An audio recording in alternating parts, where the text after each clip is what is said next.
మద్యం కుంభకోణం విషయంలో ఇప్పుడు తాజాగా సజ్జల భార్గవరెడ్డి పేరు తెర మీదకు తీసుకొచ్చారు. సజ్జల రామకృష్ణారెడ్డి కుమారుడు సజ్జల భార్గవరెడ్డి పేరు తెర మీదకు తీసుకొచ్చారు. ఈ కేసులో నిందితుడైన చెవిరెడ్డి మోహిత్ రెడ్డి A39గా ఉన్నారు.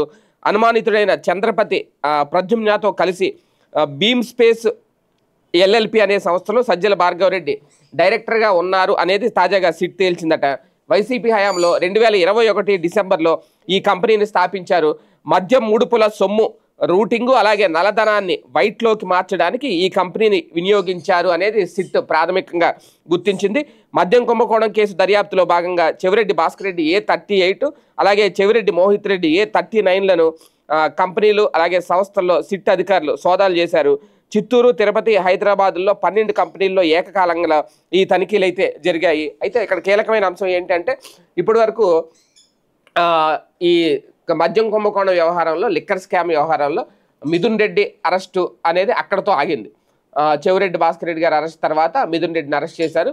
వాస్తవానికి డిఫాల్ట్ బెయిల్ మీద దాదాపు ఇప్పుడు 12 మంది ఉన్నారు.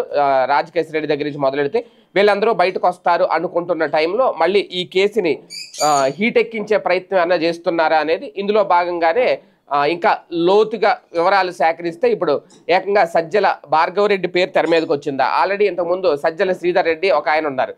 ఇప్పుడు ఏకంగా సజ్జల రామకృష్ణారెడ్డి కుమారుడు సజ్జల భార్గవరెడ్డి, ఎందుకంటే వైసీపీ హయాంలో ఈయన కూడా కీలకంగా వ్యవహరించారు కాబట్టి ఇప్పుడు ఆయన పేరు కూడా తెర మీద తీసుకొచ్చారు.